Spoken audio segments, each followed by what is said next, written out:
Hello friends, मैं आपका friend Anshu अपने यूट्यूब चैनल यूपीएससी नॉलेज में आपका स्वागत करता हूं। जैसा कि प्रीवियस वीडियो में आपने देखा होगा, मैंने सिलेबस और स्ट्रैटेजी के बारे में बात की थी।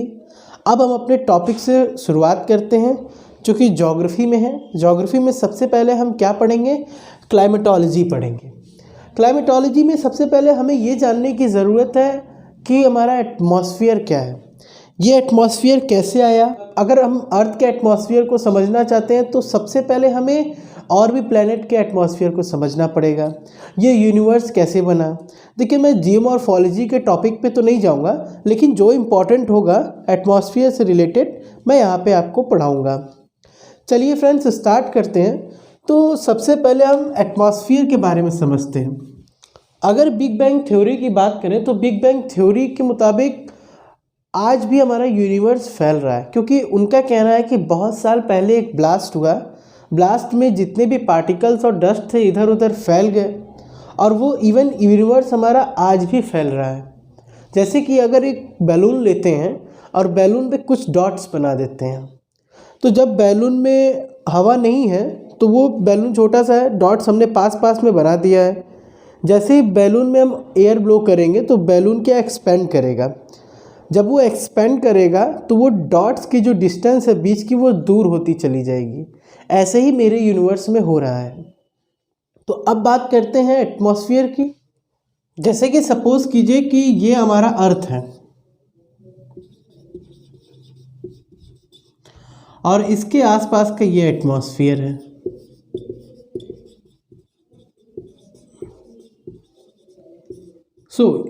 ये एटमॉस्फेयर कैसे आया, कहाँ से स्टार्ट किया, इसको जानने के लिए हमें यूनिवर्स के बारे में समझना होगा।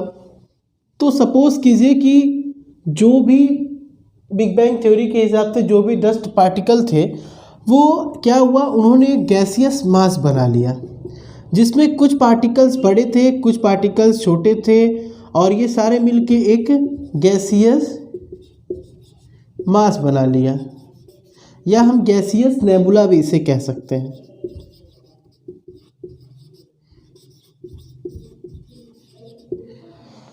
ये गैसियस नेबुला अब क्या करता है, ये गैसियस नेबुला रोटेट करता है।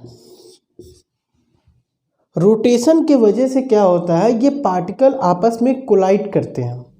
कोलाइड करने से क्या होता है, जब ये आपस में पास में आते हैं तो एक दूसरे के साथ जब ये मिलते हैं तो ये क्या करते हैं, मैग्मा बना लेते हैं।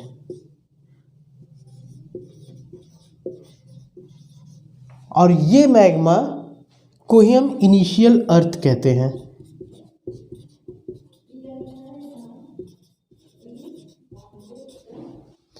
नाउ ये इनिशियल अर्थ हो गया, लेकिन ये अर्थ भी क्या, मतलब जो ये मैग्मा है ये भी रिवॉल्व करता है। तो ऐसा माना गया है कि जब मैग्मा रिवॉल्व कर रहा था तो जो हैवियर पार्टिकल्स थे, जैसे कि आयरन, निकल, ये क्या हुए, सेंटर में आ गए। ये हमारा अर्थ है, ये हमारा सेंटर है।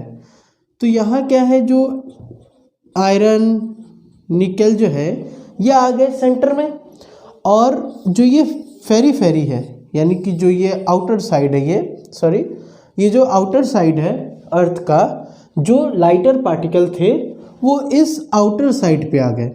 जैसे कि आपका सिलिकॉन ले लीजिए, मैग्नीशियम ले लीजिए।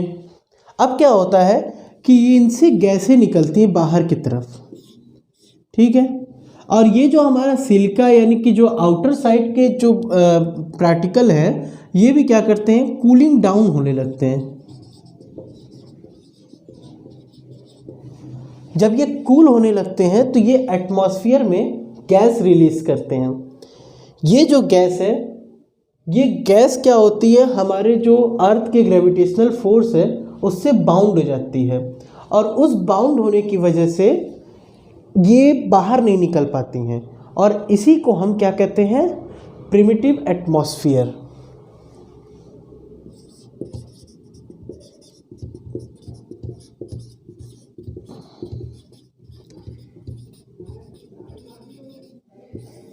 नाउ ये जो प्रिमिटिव एटमॉस्फेयर है अब ये एग्जिट नहीं करता है, बिकॉज इसके पीछे जो रीज़न है वो ये है कि जैसे ये हमारा सन है, ये सपोज कीजिए कि हमारे प्लैनेट्स हैं, ये हमारा एस्ट्रॉयड बेल्ट है, ठीक है। सन पे क्या होता है, स्पॉट्स होते हैं, इसे सोलर विंड भी कहते हैं।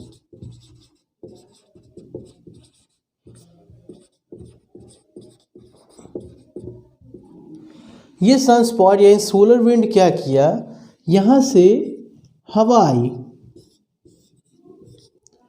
तो जो भी प्रिमिटिव एटमॉस्फेयर था, या इनका या इनका या इनका ये इनका, ये हवा इसे ब्लोन आउट कर दी, यानी कि उड़ा ले गई यहाँ से। उसके बाद अब बात करेंगे कि ये क्यों नहीं, इन्हें हम गैसियस प्लैनेट कहते हैं।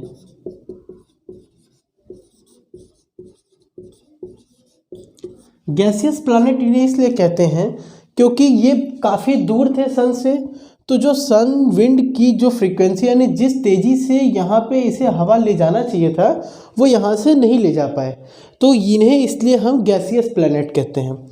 लेकिन इनके हवा तो वो ले जा चुके हैं और इसे हम कहते हैं एस्ट्रॉयड बेल्ट।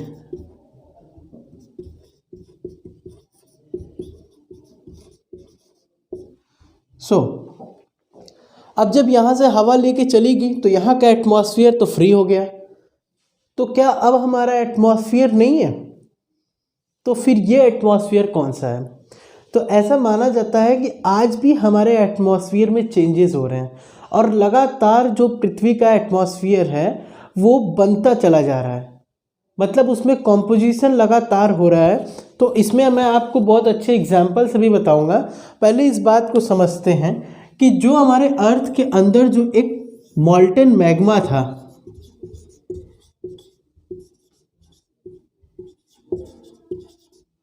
ये क्या किया, रिवॉल्व कर रहा था। रिवॉल्विंग की वजह से जो हमारा अर्थ क्रस्ट है, अर्थ क्रस्ट पे क्रैक्स आ गए, क्रैक्स आ गए। जब ये मॉल्टेन मैग्मा ठंडा होने लगा तो इन क्रैक्स से ये गैसें बाहर निकलने लगी और यही जो एटमॉस्फेयर बना रही हैं, यही एटमॉस्फेयर बना रही हैं। बना कैसे रही है, जैसे लाइफ हमारे यहाँ कैसे आई, जो एटमॉस्फेयर उस टाइम है, अब क्या एक एनाएरोबिक बैक्टीरिया होता है,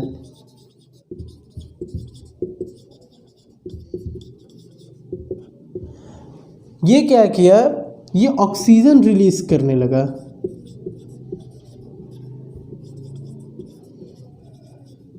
और ये जब ऑक्सीजन रिलीज करने लगा फिर उसके बाद फोटोसिंथेसिस अकर हुआ और फिर हमारे पृथ्वी पर जीवन का उद्गम हुआ फोटोसिंथेसिस के बाद।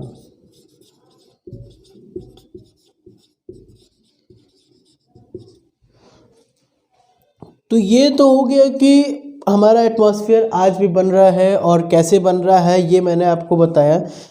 चलिए मैं एक एग्जांपल लेके चलता हूँ कि जो हमारे किसान भाई हैं वो क्या करते हैं। यूरिया का नाम तो सुना होगा। अपने खेत की फसल को बढ़ाने के लिए वो क्या करते हैं, यूरिया डालते हैं। यूरिया क्या है, वो एक नाइट्रोजन रिलीज करता है। क्या करता है, वो धीरे धीरे नाइट्रोजन प्रोवाइड करता है, ठीक है। लेकिन क्या करते हैं, ये ज़्यादा इस्तेमाल कर जाते हैं इस यूरिया का। तो अगर हम ज़्यादा जब इस्तेमाल कर जाएंगे यूरिया का, तो प्लांट क्या करता है, धीरे धीरे उसकी कैपेसिटी होती है धीरे धीरे कंज्यूम करने की यूरिया। लेकिन जब एक्सेस अमाउंट में हम दे देते हैं तो ये क्या होता है, हमारे एटमॉस्फेयर में रिलीज हो जाता है। अब जैसा कि आपको पता है कि ये हमारे एटमॉस्फेयर के साथ मिल करके नाइट्रिक एसिड बन जाता है। जो मॉइस्चर प्रेजेंट रहता है एटमॉस्फेयर में, उसके साथ मिलके ये नाइट्रिक एसिड बन जाता है और यही एसिडिक रेन भी होती है। तो इससे तो लॉस हो रहा है ना, तो अब क्या कर रही है गवर्नमेंट, एक स्कीम लेके आई है, इसका नाम है नीम कोटेड यूरिया।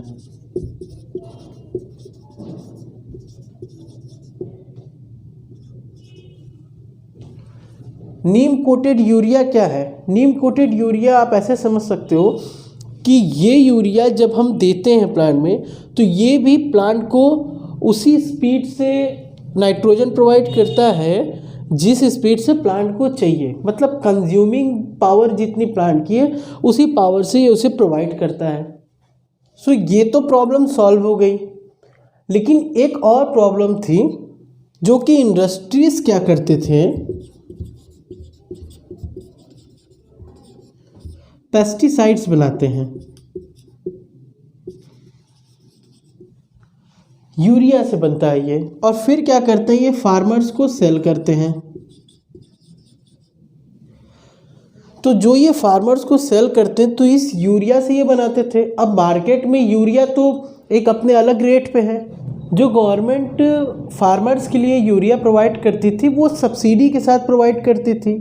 तो इंडस्ट्रीज़ वाले क्या करते थे, उसी यूरिया को, जो सब्सिडी वाली यूरिया थी, ब्लैक मार्केटिंग के तहत वो खरीद लिया करते थे। खरीदने के बाद उससे पेस्टिसाइड्स बना करके फार्मर को बेच दिया करते थे। तो इससे काफ़ी ज़्यादा लॉस हो रहा था। तो नीम कोटेड यूरिया का एक और ये प्रॉफिट भी हुआ कि उससे जो इंडस्ट्रीज़ है वो इसे पेस्टिसाइड बनाने के लिए इस्तेमाल नहीं कर सकती थी। तो जो सब्सिडी के लिए, जो सब्सिडी ख़राब हो रही थी इंडस्ट्रीज़ में, वो अब वो भी नहीं ख़राब होगी। तो इसके काफ़ी ज़्यादा प्रॉफिट है। इसको बताने का मेरा ये मकसद था कि जैसे कि आज भी हमारा जो एटमॉस्फेयर बन रहा है, यानी इवॉल्व हो रहा है, आज भी एटमॉस्फेयर इवॉल्व हो रहा है। जैसे कि अभी मैंने आपको बताया कि नाइट्रोजन जाता है, अगर एक्सेस अमाउंट में जाता है तो नाइट्रोजन कैसे बना रहा है। जैसे आप पॉल्यूशन को रख लो, पॉल्यूशन किससे होता है? पॉल्यूशन किससे हो रहा है? पॉल्यूशन किससे हो रहा है? एटमॉस्फेयर से हो रहा है, नहीं, कार्बन डाइऑक्साइड से हो रहा है। तो कार्बन डाइऑक्साइड भी हमारा एटमॉस्फेयर बना रहा है। तो इसे कहते हैं कॉम्पोजिशन। नाउ अब हम बात करते हैं, सपोज कीजिए कि 3 एटमॉस्फेयर है हमारे। सबसे अर्थ के पास में ये, यानी ग्राउंड पे है ये थोड़ा एबव है और उससे एबव है। नाउ जब हम ग्राउंड पे आते हैं तो यहाँ पे क्या है, पार्टिकल्स ज़्यादा हैं, यानी कि ये डेंस है, बहुत ज़्यादा डेंस है ये। जब ऊपर चलेंगे तो उससे कम डेंसिटी मिलेगी हमें, और थोड़ा ऊपर चलेंगे तो बहुत कम डेंसिटी मिलेगी। तो होता क्या है, इस डेंसिटी की वजह से जो हमारा यहाँ का जो टेम्परेचर हो जाता है, यानी कि जो टेम्परेचर है वो हाई रहता है। और हाई टेम्परेचर क्या करता है, हाई प्रेशर बनाता है।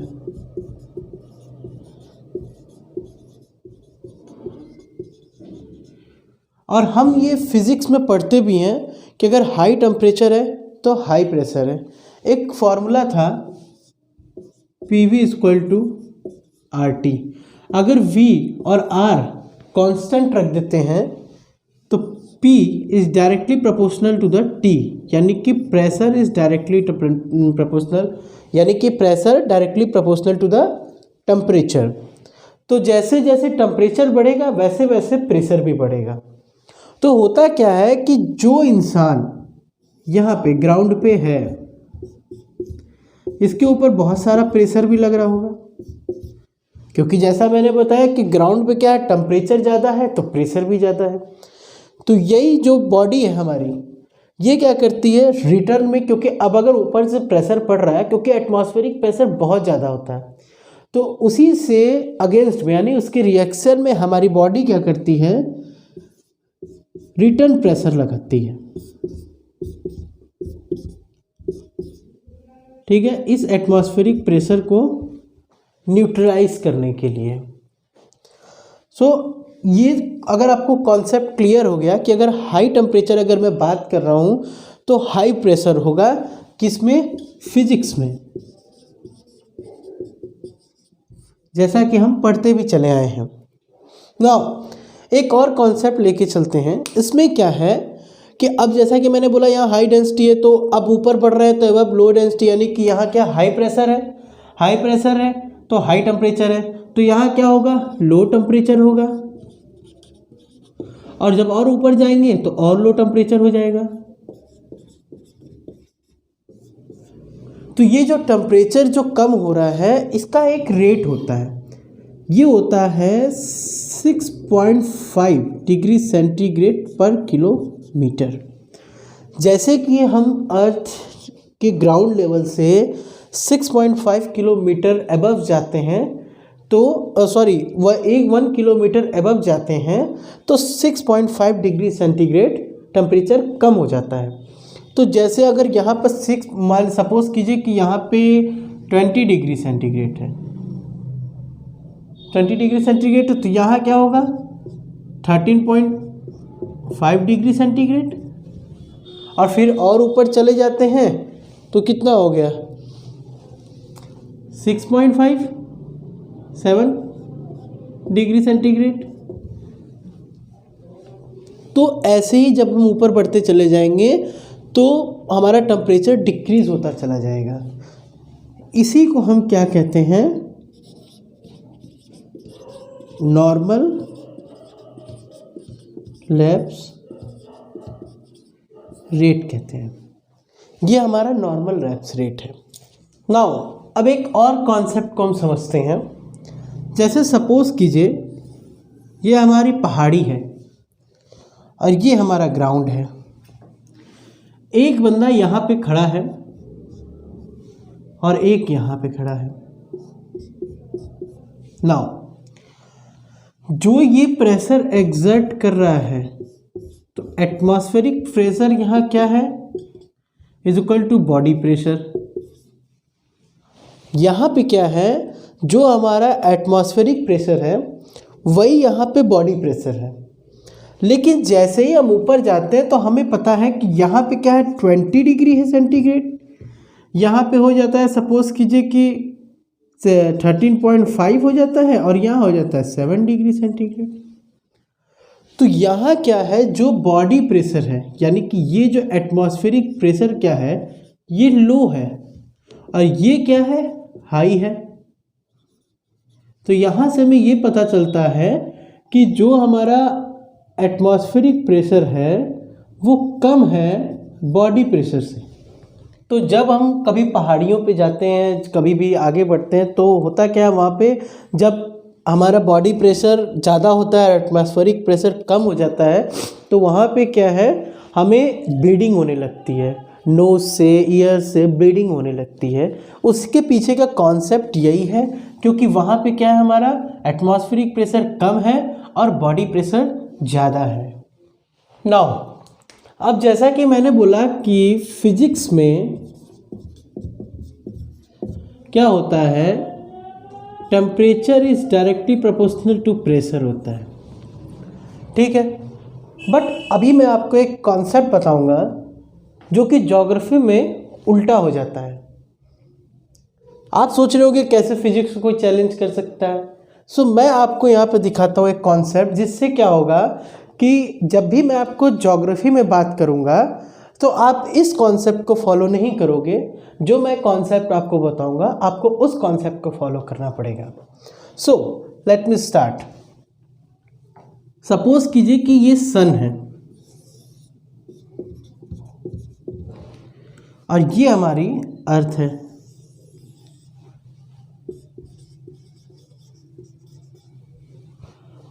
अब क्या किया, यहाँ पे क्या है सन रेज आई, अब इसे हीट किया इन्होंने। जब सन रेडिएशन इस पे गिरी तो यहाँ हीट हुआ। हीट होने के क्या हुआ, इसके कारण क्या हुआ, यहाँ पे जो ये पार्टिकल्स थे ये गर्म हुए। और हमें ये पता है कि जैसे ही पार्टिकल गर्म होते हैं ये ऊपर की तरफ जाने लगते हैं। तो ये पार्टिकल अगर ऊपर जा रहे हैं तो यहाँ पे क्या हुआ, एक स्पेस क्रिएट हुआ। यानी कि क्या हुआ, यहाँ पे लो डेंसिटी हुई। अब जैसा कि सबको पता है कि लो डेंसिटी अगर हो रही है तो लो प्रेशर होगा।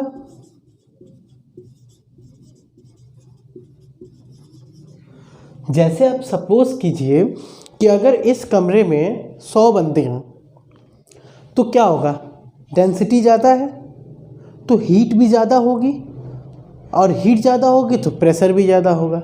लेकिन जब हमें पता है कि जब डेंसिटी कम हो गई तो प्रेशर भी कम हो जाएगा इस कमरे का। तो अगर यहाँ पे हम बात करें ज्योग्राफी के टर्म में कि जैसे ही हीट करती है ये अर्थ को, तो यहाँ क्या होता है कि स्पेस फ्री हो जाता है, और जो ये स्पेस फ्री होता है यानी डेंसिटी कम हो जाती है। डेंसिटी कम होने के कारण यहाँ लो प्रेशर बन जाता है। तो अब हम यहाँ कहाँ समझे, जैसे यहाँ हाई टेम्परेचर करेंगे वैसे ही क्या हो जाएगा, लो प्रेशर हो जाएगा। ये है ज्योग्राफिकल टर्म कि जब भी मैं बात करूँगा आगे हाई टेम्परेचर बोलूँगा तो आप वहाँ लो प्रेशर समझोगे, अगर मैं लो प्रेशर कह रहा हूँ तो आप वहाँ हाई टेम्परेचर समझोगे। फिजिक्स में क्या होता है, टेम्परेचर ज़्यादा तो प्रेशर ज़्यादा। ज्योग्राफी में क्या है, टेम्परेचर ज़्यादा तो प्रेशर कम। नाउ अगर आप अब उस कॉन्सेप्ट को समझ गए हो तो मैं उसी कॉन्सेप्ट से रिलेट करके एक और चीज़ बताता हूँ। ये हमारा सन है, ये हमारा अर्थ है। जैसे कि मैंने बोला ये हीट कर रहा है। अब जब ये हीट कर रहा है तो होगा क्या, जो यहाँ के पार्टिकल्स हैं ये क्या किए, ऊपर जाने लगे। तो यहाँ क्या हुआ, लो प्रेशर हो गया। यानी कि high temperature, low density, low pressure. जब यहाँ के पार्टिकल ऊपर गए तो यहाँ क्या होगा, प्रेशर लो हो गया। यहाँ क्या है, अभी भी हाई प्रेशर है क्योंकि ये तो लगातार हीट कर रहा है इसको। तो यहाँ क्या हाई प्रेशर है, यहाँ भी क्या हाई प्रेशर है। होगा क्या, ये जो हाई प्रेशर, तो हमें क्या पता है हवा कैसे बहती है, हाई प्रेशर से लो प्रेशर पे। तो हाई प्रेशर से पार्टिकल्स किधर एक्यूपाई हो जाएंगे, लो प्रेशर की तरफ। फिर जब ये इधर एक्यूपाई होंगे तो यहाँ पे फिर ये कन्वर्ज यानी ऊपर जाने लगेंगे। फिर जब ऊपर जाने लगेंगे फिर यहाँ से जो भी पार्टिकल्स होंगे फिर यहाँ पे आएंगे और फिर ये ऊपर जाने लगेंगे। तो ये एक कंसिस्टेंट प्रोसीजर है, ये चलता रहेगा। तो जब भी अगर हम बात करेंगे कि अगर हाई प्रेशर की मतलब यहाँ की बात करते हैं, तो अगर हाई टेम्परेचर होगा तो क्या होगा, लो प्रेशर होगा। लो प्रेशर में क्या होगा, एयर क्या करेगी, इसको मतलब कन्वर्ज करेगी। एयर क्या होगी,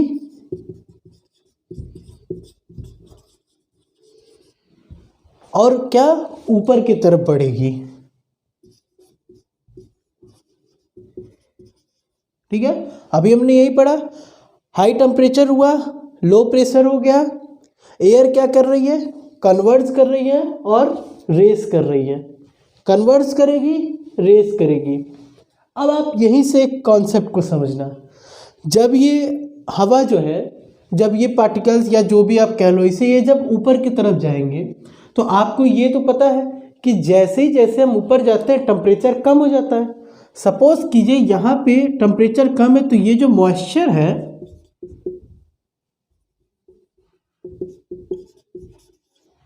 ये जब यहाँ पहुँचते हैं तो ये वाटर बनेगा, और इसके ऊपर पहुँचेगा तो आइस बनेगा। क्योंकि यहाँ पे टेम्परेचर आप देख रहे हो कि 7.5 डिग्री एंड सपोज कीजिए यहाँ पे मतलब टेम्परेचर लो होता चला जाएगा। जैसे ही लो चलता चला जाएगा ये मॉइस्चर क्या होगा, वाटर में कन्वर्ट होगा। वाटर कन्वर्ट कहाँ होगा, आइस में कन्वर्ट होगा। तो रेनफॉल कैसे होता है, रेनफॉल का मतलब यही होता है कि जब इस वाटर या आइस को, जब हमारे बादल जब नहीं रोक पाते हैं, जब ये वेट इनका बढ़ जाता है तो ये नीचे की तरफ गिर जाते हैं। तो यहीं से हैवी रेनफॉल होता है।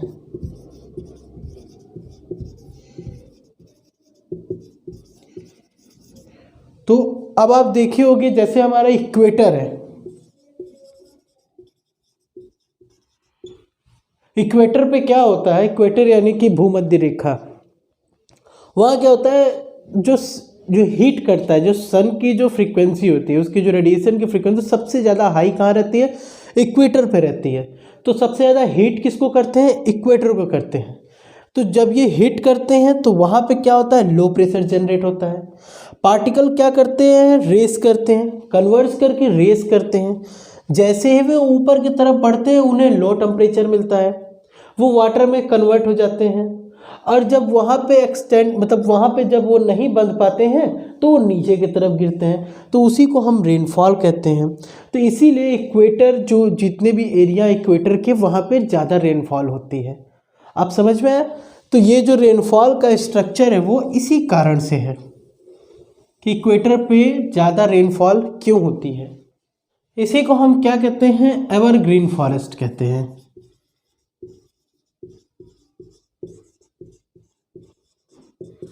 दिन में एक बार बरसात जरूर होती है और वो भी हैवी रेनफॉल होती है, तो इसीलिए हम इसे एवरग्रीन फॉरेस्ट कहते हैं। अब मैं उम्मीद करता हूँ कि ये आपको पूरा कॉन्सेप्ट समझ में आ गया होगा। सो नाउ अब हम थोड़ा इसके सेकेंडरी कंडीशन के बारे में बात करते हैं। सपोज़ कीजिए कि अभी तो ये गर्मी थी और यहाँ पे आपके अर्थ पे बहुत ज़्यादा हीट हो रही थी, इसलिए वहाँ पे लो प्रेशर आ गया। सपोज़ कीजिए विंटर का टाइम है और ठंड का टाइम है, ऐसा सपोज़ कीजिए आप। तो यहाँ पे क्या है? यहाँ क्या है? लो टेम्परेचर है। अब हमें पता है कि लो टेम्परेचर क्या करता है? हाई प्रेशर बनाता है। ठीक है, हमने पहले ही बताया आपको। तो लो टेम्परेचर अगर हाई प्रेशर बना रहा है, तो हाई प्रेशर बना रहा है तो जो कूल एयर है वो कहाँ आ रही है? नीचे की तरफ आ रही है। कूल एयर कहाँ आ रही है? नीचे की तरफ आ रही है। और जब वो ग्राउंड को स्ट्राइक करती है तो वो डाइवर्ज हो जाती है। तो क्या हुआ? कूल एयर क्या हुई? जब ठंडा रहता है तो ऊपर से नीचे आती है और डाइवर्स कर जाती है। डाइवर्स करने के कारण, क्योंकि जब हॉट एयर रहता है तो जब ऊपर जाते हैं तो वहाँ उनको क्लाउड मिलता है। अब जब कूल एयर नीचे आ जा रहे हैं तो यहाँ पे कोई भी क्लाउड, नो क्लाउड फॉर्मेशन, यहाँ क्या है? कोई क्लाउड फॉर्मेशन नहीं होता है। बिकॉज क्योंकि सारी हवा तो इधर उधर चली जा रही है और नीचे की तरफ आने की वजह से यहाँ क्लाउड फॉर्मेशन तो ऊपर होना है, तो ये जब नीचे की तरफ आ रहे तो क्लाउड फॉर्मेशन होगा नहीं। जब क्लाउड फॉर्मेशन नहीं होगा तो ये क्या बनेंगे? डेजर्ट बनेंगे। तो मैंने आपको दो टॉपिक बताया अभी, इसमें एक बताया कि जब हीट करते हैं, जब यहाँ हीटिंग होती है तो वहाँ पे क्लाउड फॉर्मेशन होता है और एवरग्रीन फॉरेस्ट बनते हैं। यहाँ पे क्या है? जब ऊपर से हवा आ रही है और डाइवर्स हो जा रही है तो यहाँ क्या है? डेजर्ट बनते हैं। बिकॉज यहाँ पे कोई भी रेनफॉल नहीं होती है या बहुत कम रेनफॉल होती है। सो अब मैं जब भी आपको आगे पढ़ाऊँगा तो आपको इन सब कॉन्सेप्ट को याद रखना है, तभी आपको समझ में आएगा कि मैं क्या पढ़ा रहा हूँ। हाँ, तो कॉन्सेप्ट क्या है कि जब हम बात करते हैं फिजिक्स की,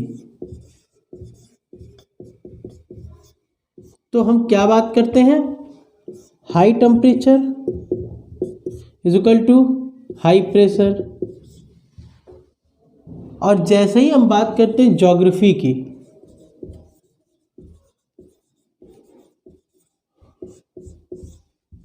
high temperature is equal to low pressure, low temperature is equal to low pressure and low temperature is equal to